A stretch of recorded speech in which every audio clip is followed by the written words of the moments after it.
Hey, how we doing, folks? Sunday, April 9th, 2017. Rich Van Tess with you with the weekly NBA report. This is the last weekly NBA report for the regular season. When the playoffs come, we'll be doing it differently. We'll be giving you the series previews and all that, recaps, heavy into the playoffs. But that's different. As we come down the home stretch now, still some things that need to be determined. Most teams have 2 games left. Some teams only have 3 games left. I believe that's the max. I'm pretty sure everyone is at the 2 or 3 game remaining mark. I don't think there's anyone with 4 games left. In the Eastern Conference, Cleveland had that win over the Celtics this week. They're 51 and 28. The Celtics are 51 and 29. Celtics have a schedule with their last 2 home games that, one is against Brooklyn, the other is against Milwaukee. Milwaukee has a lot to play for. Brooklyn's been playing better. Certainly games the Celtics can win. The Cavaliers have to play Toronto. That's the last game of the season. They play the Atlanta Hawks again today. The Hawks just beat them the other day. So those are 2 fairly difficult games right there. Atlanta, I don't know how concerned they are with staying in the 4th spot. Also playing the Heat as well, or the Cleveland Cavaliers. So 3 games where you don't know exactly what they're going to be playing for. Certainly Miami is going to be playing for a lot. Toronto still has a shot to get the number 2 seed, but I'm looking at this now as far as getting the number 1 overall seed. Cleveland holds the tiebreaker, so if they finish with the same best records, but I'm saying if the Celtics win one more game, that eliminates Toronto from being able to get the 2 seed. Do they want to avoid the 4 seed where they have the game lead over the Washington Wizards so they don't have to play the Cavaliers in the second round? Atlanta, like we said, I don't know how concerned they are with staying in the 5th seed, so it's going to be interesting to see how important those games are to Atlanta and Toronto, because it still gives the Celtics a shot to get the number 1 overall seed. Toronto, as we said, 49 and 31. They're 8-2 in the last 10. They're a team that's coming on strong, maybe just a little too late. It's going to be unlikely that they can get the Celtics to win the Atlantic and get the number 2 spot. The Celtics win one of their final 2. Toronto loses one of their final 2. Will clinch it for the Boston Celtics. Washington, they're coming back down a little bit, 6-4 in the last 10. They were likely going to be the 4th seed. I don't know what the tiebreaker situation is with the Toronto Raptors, but they're a game behind, and the way Toronto's playing, I see that being the 3 and 4, but anything can happen. Then you have Atlanta 41 and 38, Milwaukee 41 and 39. Those 2 teams have clinched. Atlanta, Paul Millsap back in the lineup. That's why I don't know, like we said when we were talking about Cleveland, how much Atlanta's going to be playing for that game they play today. As far as seeding wise, they have Paul Millsap back in the lineup. They've been starting to improve with him back in the lineup. He's very important, and I think they just want to be rolling heading into the playoffs. They're an interesting team. They've really struggled without Paul Millsap this year. They were pretty much right there, at least for contention for the top 4 spots in the Eastern Conference until the Millsap injury. So having him back, you would expect they want to try to get him rolling. That could set them up for the playoffs, an interesting first round matchup, but we'll get into that with either the Wizards or the Raptors. I think the Wizards would be a better matchup for the Hawks, but that's just going to remain to be seen what goes on when they play the Cleveland Cavaliers today, how much Millsap getting involved. Milwaukee 6-4 in the last 10, 41 and 39. Indiana has won 3 straight to get themselves to 500 at 40 and 40. They of course are 4-6 in the last 10. Milwaukee, like we said, has clinched. Indiana with a win will clinch. A loss by the Heat or the Bulls will clinch. The Bulls are 39 and 41. They've lost to Brooklyn. Brooklyn's been playing much better. Let's give them that, but also the Knicks. So that's really hurting their playoff chances. They could be above 500 with those victories and have a chance to get up all the way to 5th seed. But now they're sitting at 8th and fighting for the playoff lives. Then the Miami Heat, 39 and 41. Those are the only teams, the top 9, who are still in it. Detroit was eliminated at 36 and 43. Charlotte, 36 and 44. The Knicks 30 and 50. They've lost 2 straight, 3 and 7 in the last 10. The Knicks won 32 last year. They could get to that again. I know there's a lot of disappointment with the Knicks. I can understand that with their fans, but this team is right where it is. They were 17 and 65 a few years ago, and you would have expected they would have improved. I was expecting they would have improved with the moves they made in the offseason, but Derrick Rose has missed time. Joakim Noah's missed time, so it's going to be interesting with the offseason for the New York Knicks. Of course, they're going to try to get rid of Carmelo Anthony, but I don't think this team is really that far off. They just need a more consistent point guard play who can actually run the offense. Derrick Rose, they've had their issues with.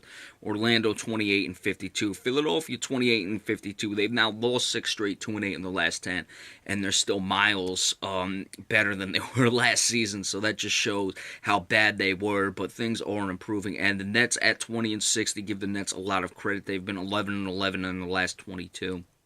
They're a team that would right there for potentially 70 losses, and they've been able to get up to 20 wins. Still an awful season, but 20 and 62, 21 and 61, 22 and 60 is far more respectable than 14 and 68. You get to 20 wins, it's something that you look at and you're like, okay, they're not just completely a joke of a franchise.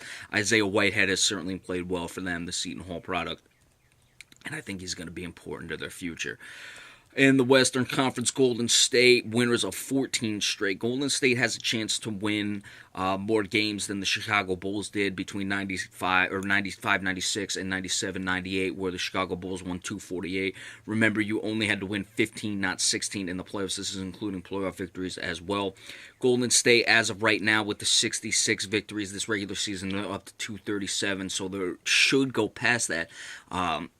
Certainly had they not lost the championship last year and be going for a 3 straight, you'd be making the contention as the greatest team of all time. But without that championship, even if they win the title this year, they'll still have, more victory. If they were to win the championship, they would beat that victory mark by at least 5 games, but only 2 championships to 3. But Kevin Durant came back, and they're looking very, very good. San Antonio 61 and 19. Again, they've been basically locked in. Warriors and Spurs 1 and 2 for most of the second half of the season. Houston Rockets, who've been locked into 3, 53 and 26. James Harden going to be my MVP candidate right now. They're just going through the motions, trying to stay sharp. 6 and 4 in the last 10. Clippers coming on 49 and 31, winners of 5 straight. 8 and 2 in their last 10. I've said it many times. The Clippers are the only team, personnel-wise, that I could really see giving the Golden State Warriors any problems, just because they have the athletes and they have the style of play. I don't think the Clippers have the maturity level, the moxie, whatever term you want to use, but like I said, the only team with the personnel that I think can do it. Blake Griffin been playing very well. Had a bit of a down game last night. 7 of 19 shooting, 18 points, 18 rebounds. Prior to that, 32 points, 36 points, 31 points, 26 points. Assist-wise, 9, 2, 5, 6, 10 rebounds, 7 rebounds, 8 rebounds, 4 rebounds. So his last 5 going into last night, or including last night, 28 0.6 points, 7.4 rebounds. Very good there. He's really picked up his play. Let's see what Blake, this is basically the last hurrah for the Clippers, so I don't expect them to really keep this team together unless they try to get a Carmelo Anthony in the offseason, but that's another topic for another day. But last hurrah time for them. Certainly Blake Griffin has, had his question marks as far as can he lead a team. This would be his chance for them. They're in the 4th seed. The Utah Jazz are the 5th seed. Clippers hold the tiebreaker, so if they finish with the same record, the Clippers will have the first, or the home court advantage in that first round series. Oklahoma City 45 and 34. I don't know if the Grizzlies are locked in the 7th, that is, even at 43 and 37. The Portland Trailblazers 40 and 40. They have the tiebreaker over the Denver Nuggets. A win or a Nuggets loss will clinch it for the Trailblazers. The Nuggets 38 and 41. They're in dire straits time right now. New Orleans eliminated 33 and 47. Played better with since acquiring DeMarcus Cousins, but still basically around the 500 mark. Dallas, give them credit for turning their season around. They were looking at a 25, 23 win season. They were able to get above 30, but still things are going to have to change for the Dallas Mavericks. They're a team that's, been built around Dirk Nowitzki, and they really have to get younger, get some more quality players in there, or just big-time players, because Dirk Nowitzki is just not that anymore, and I heard Dirk Nowitzki in the ultimate esteem. Sacramento Kings 31 and 48, another disappointing season. Biggest disappointment of the year, to me, has to be the Minnesota Timberwolves 31 and 48. I expected this team to be top, 6th or 6th in the Western Conference. Lakers 24 and 55, at least showing marginal improvement. And the Phoenix Suns were able to break their big losing streak, but they are 23-57. All right, like I said, when the playoffs come around, we'll give you those series previews. Probably do that next Thursday, I suppose. Be sure to stay tuned for that as well. We'll go over the playoffs when they come. All the postseason awards, postseason honors, all those things coming up with the NBA. So be sure to stay tuned for that as well. Got the Celtics report coming up in a little bit. They have no game today. And remember, we appreciate all subscriptions. We'll see you later. Thanks so much.